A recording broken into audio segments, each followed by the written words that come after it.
Bismillahirrahmanirrahim.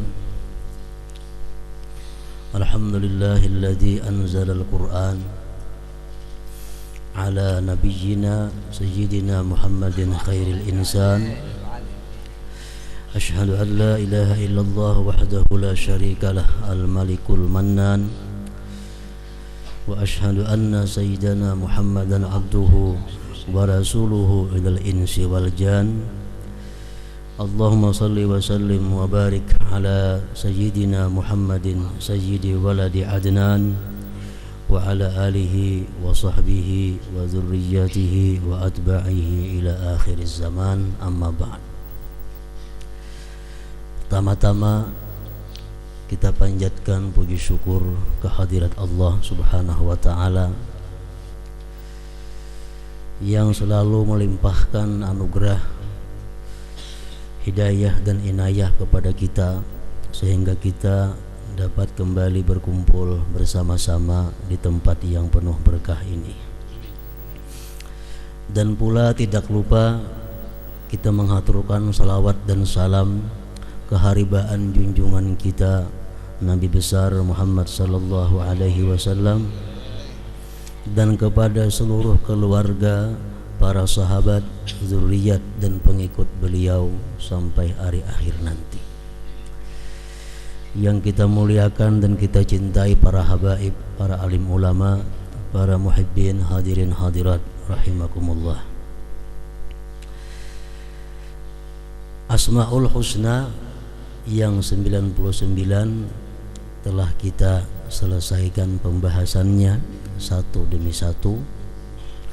Tinggal lagi kita berharap kepada Allah Subhanahu wa ta'ala agar kita dapat mengamalkan makna-makna yang terkandung di dalamnya. Amin ya rabbal alamin.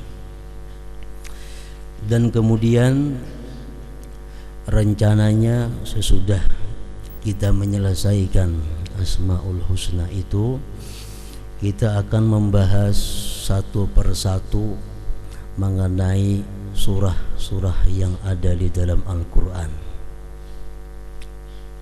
mulai dari surat Al-Fatihah sampai surat An-Nas, dengan harapan kita dapat mengetahui kenapa surat itu dinamakan demikian, dan kita akan membahas sebagian ayat-ayat yang perlu kita bahas di dalam tiap-tiap surah itu nantinya. Para muhibbin rahimakumullah, Rasulullah sallallahu alaihi wasallam bersabda, khairukum man ta'allamal Qur'an wa 'allamah. Rawahul Bukhari wa Muslim. Sabda beliau, sebaik-baik kalian adalah orang yang belajar Al-Quran dan mengajarkan. Pengertian ini hadis, sebaik-baik kalian adalah orang yang belajar Al-Quran, baik itu belajar membaca Al-Quran, atau belajar menulis Al-Quran, atau belajar tafsir Al-Quran, atau belajar apa-apa yang ada hubungannya dengan Al-Quran. Nah, nantinya kita insya Allah akan membicarakan tiap-tiap surah yang ada dalam Al-Quran yang jumlahnya 114 kalau ada khilaf. Nah, mudah-mudahan kita termasuk dalam golongan yang tersebut dalam hadis Rasulullah tersebut, khairukum man ta'allamal Qur'an wa 'allamah. Kemudian Rasulullah sallallahu alaihi wasallam bersabda lagi, man ahabba ay yuhibbahu Allah wa rasuluh falyanzur fa in kana yuhibbul Qur'an fa huwa yuhibbullah wa rasulah. Barang siapa yang ingin bahwa dicintai oleh Allah dan Rasulnya,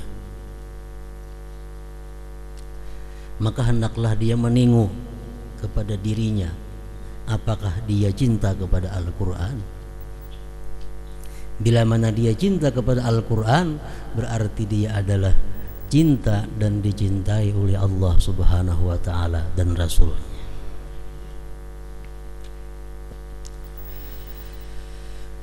Yang ketiga, hadis Rasulullah sallallahu alaihi wasallam kepada salah seorang sahabat beliau yang bernama Abu Dzar Al-Ghifari. Ya Abu Dzar, la anta gduwa fata'allam ayatan min kitabillah khairun min an tusalliya mi'ata rak'ah. Wahai Abu Dzar, sungguh kamu pergi dari rumah misalnya ke tempat pengajian.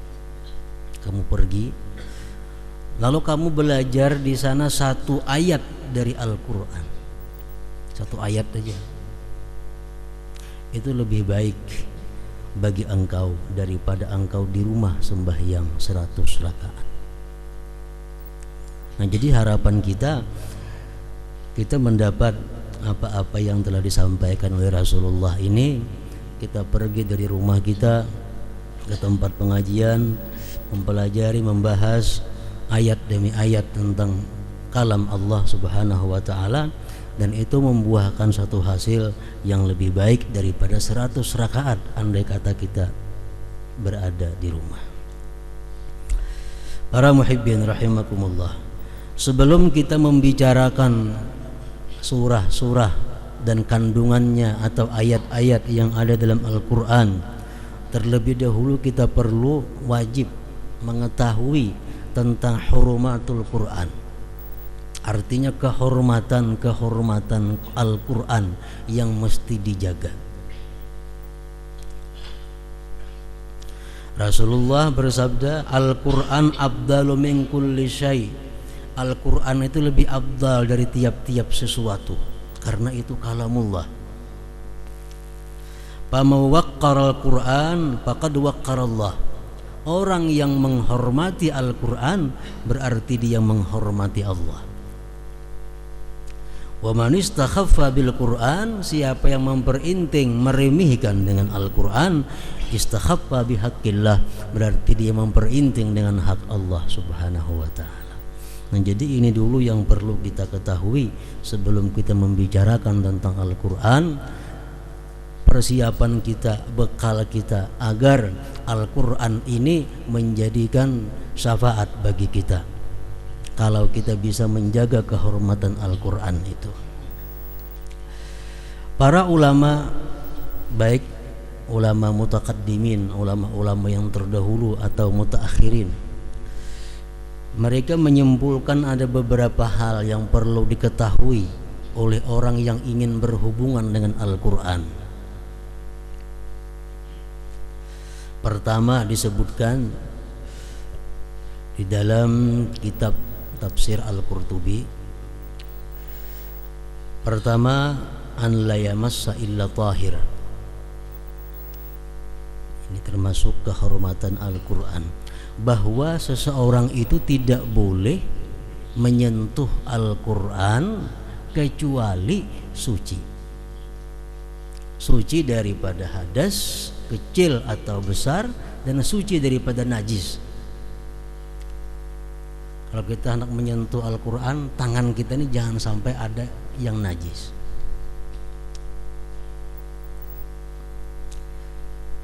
La yamassuhu illal mutahharun. Al-Quran mengatakan tidak menyentuh akan Al-Quran itu kecuali orang-orang yang suci.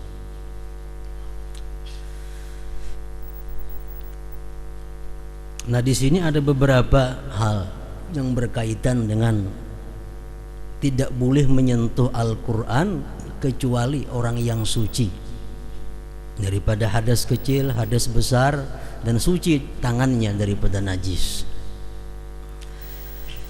Yang pertama di situ adalah tidak boleh dia menyentuh huruf-huruf Al-Quran. Kan Quran itu ada huruf-hurufnya dalam Quran. Bismillahirrahmanirrahim. Nah, itu kada boleh disentuh kecuali suci.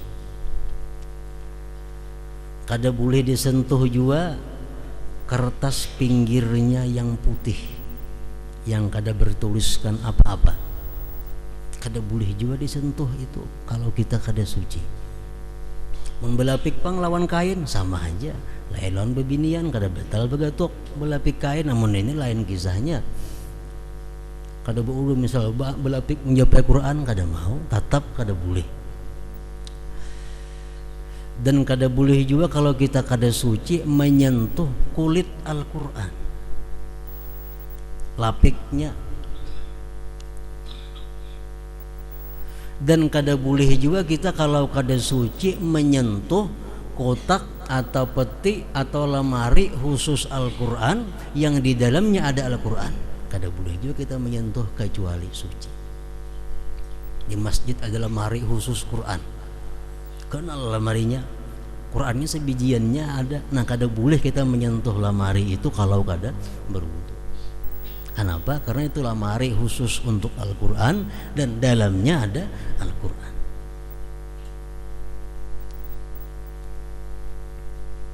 Tidak boleh menyentuh akan dia kecuali orang yang suci. Yang kedua, ayyunazzifa fahu minan najas wa min rihin karih, bahwa dia membersihkan mulutnya daripada najis dan daripada bau yang kada nyaman. Jadi kita pastikan sebelum membaca Al-Quran itu mulut kita ini suci. Kalau gusi kita berdarah, jangan nak membaca Quran. Mulut kita di dalam rongganya itu ada berdarah, ada najis, jangan hendak membaca Al-Quran. Karena itu pendapat ulama mengatakan hukumnya haram. Nah, sunat membersihi mulut daripada bau-bau nang kada baik sebelum kita membaca Al-Quran. Salah seorang imam berkata, Yazid bin Abil Malik, inna afwahakum tariqun min turuqil Qur'an fatahhiruha wa nazzifuha mastata'tum. Mulut kamu itu adalah satu jalan daripada jalan-jalannya Al-Quran, maka bersihkanlah dia daripada kotoran-kotoran dan bau-bau yang kada nyaman, mastata'tum, sekuasa kamu, sekemampuan kamu.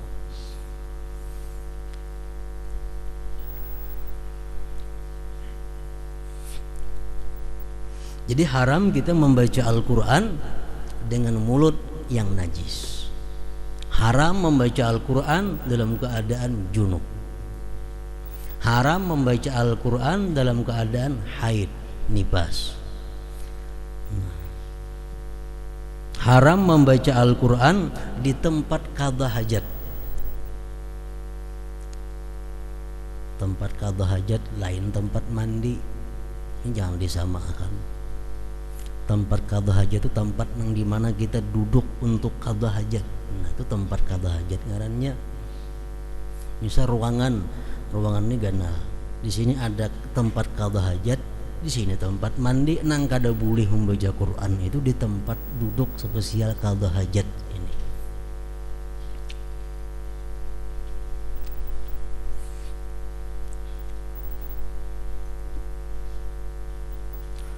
Dan ada lagi pendapat sebagian ulama yang mengatakan bahwa haram pula kita membaca Al-Quran sewaktu kita parahatannya buang angin.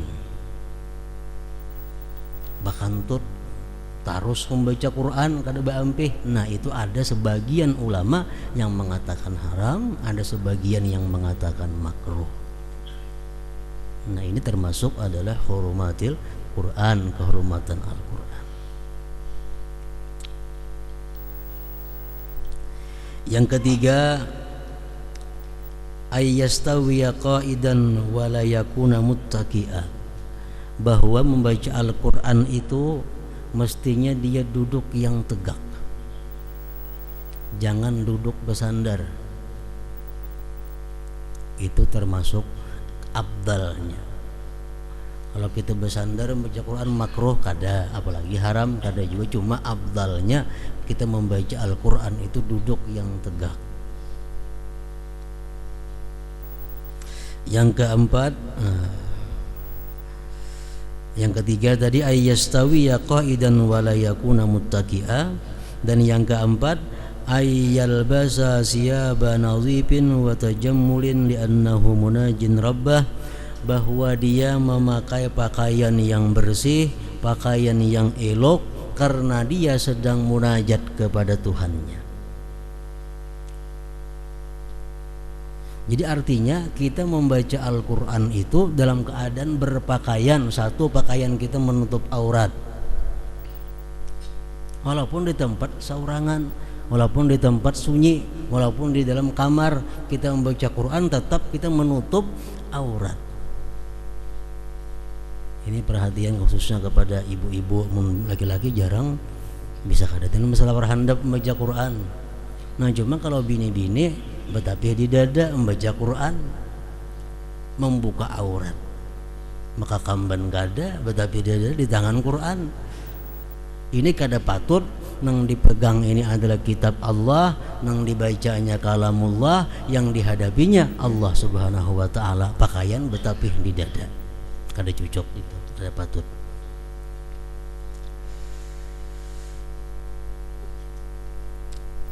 Wa tajammulin, dan pakaian yang indah.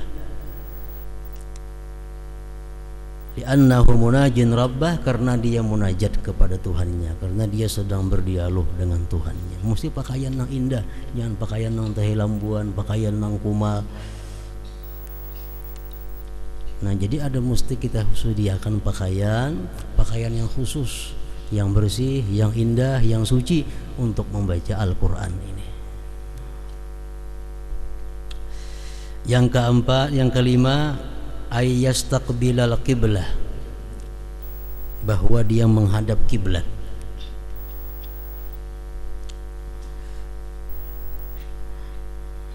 Li'annahu asyraful jihad, karena kiblat itu semulianya jihad. Jadi orang membaca Quran membelakangi kiblat, lawan nang menghadapi kiblat itu lain pahalanya. Kenapa sebabnya? Karena ininya ada pahala membaca Quran, ada pahala duduk menghadap kiblat.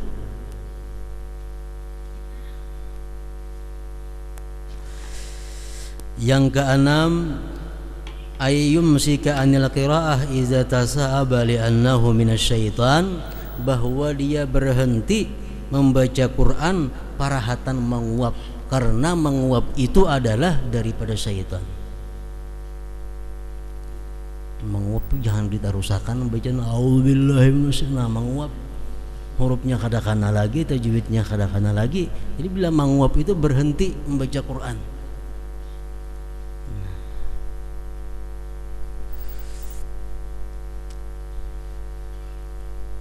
Yang ketujuh, ayyasta'idza billahi minasyaitan inda ibtidaihi, bahwa dia mengucap auzubillah ketika memulainya.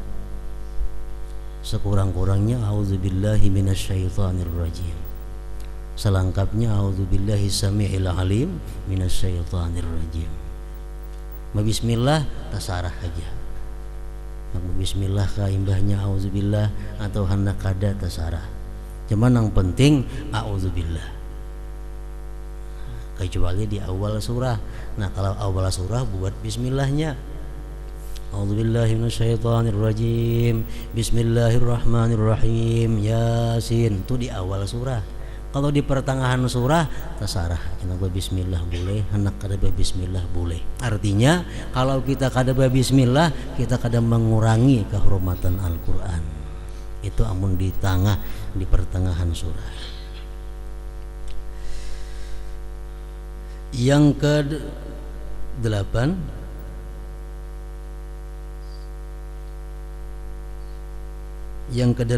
alla yaqta'al qira'ata sa'atan limukalamatil adamiyyin,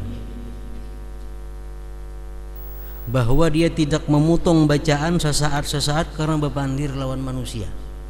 Ini Quran di tangan, nah Quran sambil nunggu kios.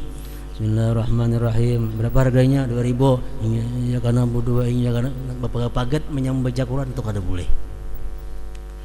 Batunggal bapandir lawan Allah, batunggal mah urus dagangan. Jangan baca Quran dipotong kena, mau urusan dagangan atau urusan apa lain pada itu. Nah jangan. Lain kita membaca salawat, na'yud, atau membaca zikir la ilaha illallah. Kalau urusan Quran ini lain daripada zikir yang lain. An la yaqta'al qira'ah sa'atan limukalamatil adamiyyin. Yang kesembilan, ayyaqra'ahu ala ta'udatin wa tartilin wa tahsinin wa tafahumin wa isma'i nafsih. Dia membaca Quran itu perlahan, jangan kada buku beruas. Nilainya kada ada buku beruas itu. Kemudian membaguskan bacaannya. Membaguskan bacaannya artinya membaguskan tajwidnya, membaguskan suaranya dan lainnya. Dan mempahamnya, amun kalau memaham. Wa isma'i nafsih, dan memperdengarkan kepada dirinya. Bacaan kita Al-Quran itu dihukumkan kita membaca Quran kalau kita mendengar suara kita. Amun kita kada mendengar suara kita seorang, itu artinya kada membaca Al-Quran. Orang sembahyang membaca Fatihah hukumnya wajib, tapi kada berbunyi. Nah, kada berbunyi, muntungnya aja bergerak, bunyinya kada ada, itu kada membaca, ngarannya kada sah sembahyangnya. Bewirid kah? Muntung aja bergerak tapi kada ada bunyinya, inya seorang kada mendengar lawan suaranya. Nah, itu ngarannya kada termasuk membaca Al-Quran. Nah, jadi membaca Quran ini di samping perlahan, membaguskan bacaannya, mempaham maknanya, mendengarkan suara seorang. Dengarkan suara seorang. Wa isma'i nafsih. Yang ke-10, idzan tahat qira'atuhu fayaqulu sadaqallahul azim wa ballagha rasuluhul karim wa ana 'ala dzalika minasyahidin. Itu amun memandak membaca Quran, sadaqallahul azim artinya maha benar Allah yang maha besar, wa ballagha rasuluhul karim telah menyampaikan rasulnya yang maha mulia, wa ana ala dzalik minasyahidin dan aku atas yang demikian menyaksikannya. Nah, itu. Yang ke-11, ayyaqra'al Qur'an ala tartib. Dia membaca Quran itu menurut tartib. Itu yang afdal. Al-Baqarah dulu kita baca, hanyar Ali Imran, hanyar An-Nisa, nah seterusnya. Kalau kita membaca misalnya mulai Wadduha, nah Wadduha hanya Alam Nasrah, iritannya, tertibnya. Kalau kita baca bapaling, kada makruh, apalagi haram, cuma menyalahi yang afdal. Kayak Yasin lawan Tabarak, mana terdahulunya dalam Quran? Terdahulu Yasin, Yasin dahulu hanyar Tabarak. Amun kita dahulu Tabarak bang hanyar Yasin, sah aja, boleh aja, kada haram, kada makruh, cuma kurang disukai oleh Allah Subhanahu wa taala. Artinya membacanya itu sesuai susunan tertib nang ada, tertib surah. Kalau tertib ayat itu wajib. Macam Fatihah, Bismillahirrahmanirrahim, Alhamdulillahirabbil alamin, Arrahmanirrahim, ujungnya waladhdallin. Nah, itu tertibnya itu wajib. Kalau tertibnya dibalik itu haram. Macam Fatihah, mulai ghairil maghdubi alaihim waladhdallin, siratal ladzina an'amta alaihim, ihdinas siratal mustaqim. Nah, dibalik dinto, nah itu haram. Membalik ayatnya, kalau per surah dibalik itu adalah menyalahi afdal. Yang ke-12, ayyada al-mushaf ala makanin zahir murtafi aw fi hujrihi. Bahwa dia meletakkan Al-Quran itu di tempat yang suci tinggi atau di asuhannya. Kita membaca Quran tuh jangan di lantai mandak. Sakat di tempat yang tinggi pada dambar umpamanya, atau di asuhan.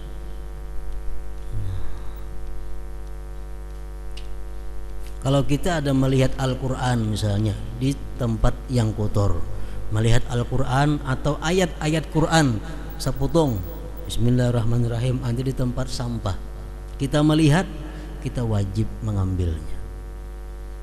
Kita wajib mengambilnya. Kalau kita kada mengambil, antara dua. Pertama haram.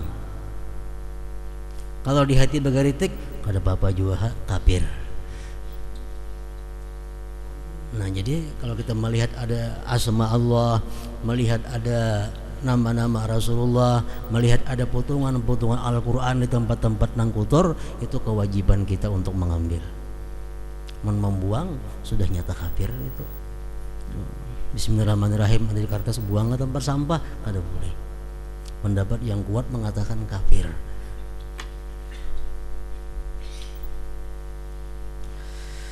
Ayyadha al-mushaf ala makanin zahir murtafi aw fi hujrihi. Nah lalu andai kata kita ada melihat di jalan-jalan umum ada asma Allah, ada ayat-ayat Al-Quran, itu kita ambil, wajib hukumnya. Kemana itu ma'andak? Ma'andak kemana? Nah ma'andaknya ke tempat nang aman daripada kotoran, aman daripada nang merigatinya. Kalau kada bisa macam itu, ambil titisan selopot. Nah, ambil korek api, dibakar. Boleh kata dibakar, dipatak, cuma di tempat suci nang jauh daripada terinjak-injak manusia.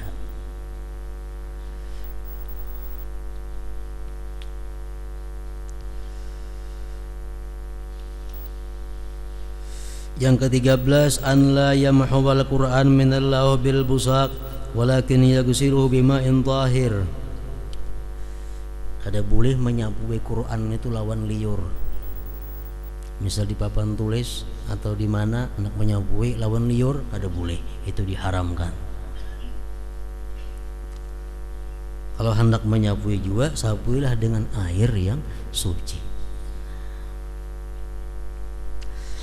Yang ke-14, ayyuhrikahu idza baliyat, bahwa dia membakar itu Al-Quran bila mana sudah hancur, ada kau lagi dibaca, atau dia patak fi makanin tahir ba'idin an mamarril aqdam aw yadfanaha, atau dia kubur Al-Quran itu di tempat yang suci yang jauh dari terinjak-injak batis. Quran yang sudah karam orang bahari yang tahu mufrin kada kau dibacai lagi. Nah, diapain itu? Dibakar. Indah membakar patak, tapi di tempat yang jangan terjejak orang.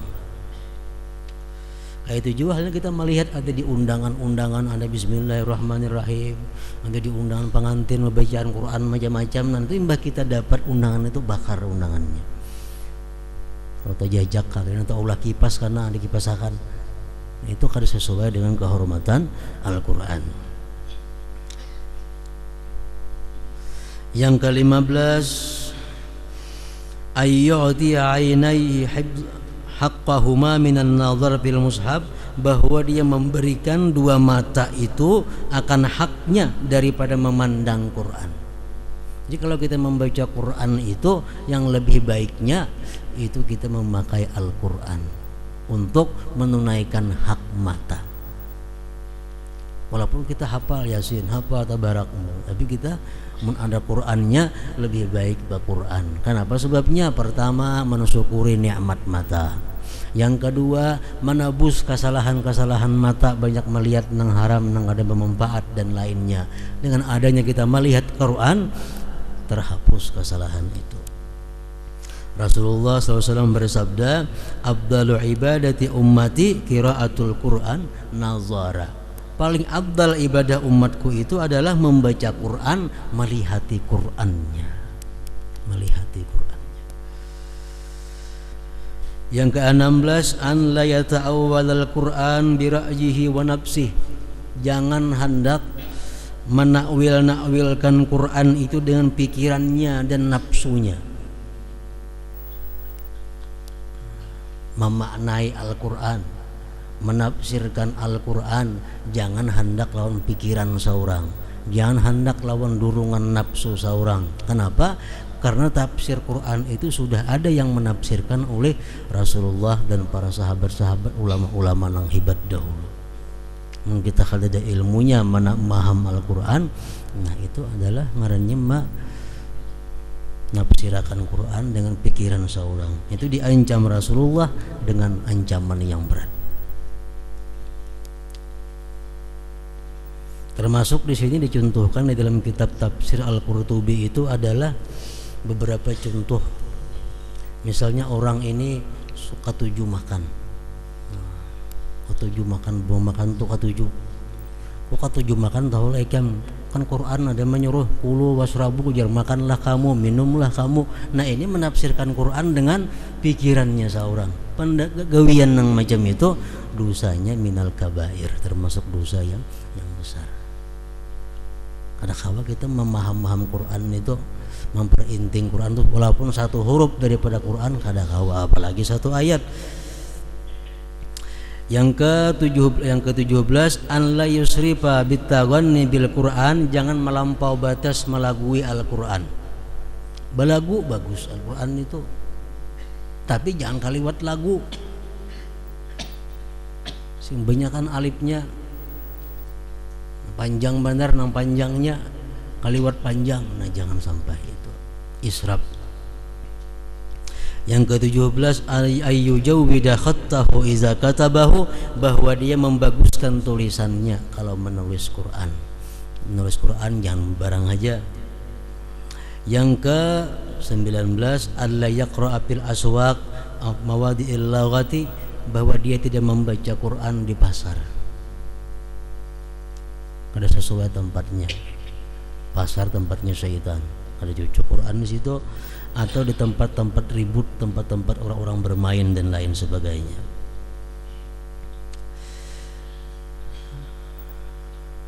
Yang ke-20 ayyabtahahu kullama khatamahu. Ini orang membaca Quran tuh bila mana tamat jangan ampe. Stop, jangan misal qul a'udzu birabbin nas habis buliki ke surah Fatihah. Nah, hanya istirahat membaca Quran. Itu hadis Rasulullah mengatakan demikian. Kalau kita tamat membaca qul a'udzu birabbin nas habis sadaqallahul azim, jangan. Tarusakan ke Fatihah dahulu, hanya tentang Fatihah hanya sadaqallahul azim. Nah, itu 20 perkara yang menurut sebagian ulama merupakan sebagian daripada kehormatan Al-Qur'an.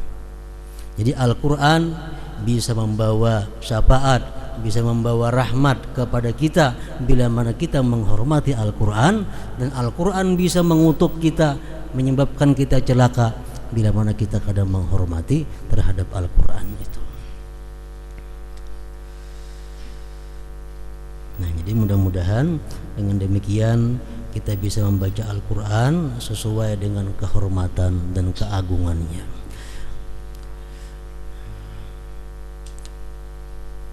Kepada para jamaah sekalian dimintakan untuk membaca surat Fatihah dengan tujuan agar guru kita Habib Zain bin Ahmad Al-Idrus disihatkan oleh Allah Subhanahu wa taala.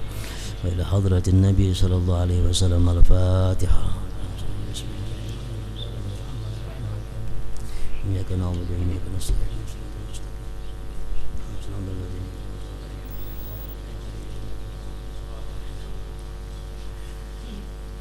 أشهد أن لا إله إلا الله وحده لا شريك له وأشهد أن سيدنا محمدا عبده ورسوله لا إله إلا الله أفني بها عمري لا إله إلا الله أدخل بها قبري لا إله إلا الله أخلو بها وحدي لا إله إلا الله ألقى بها ربي لا إله إلا الله قبل كل شيء لا إله إلا الله بعد كل شيء لا إله إلا الله يبقى ربنا ويفنى كل شيء لا إله إلا الله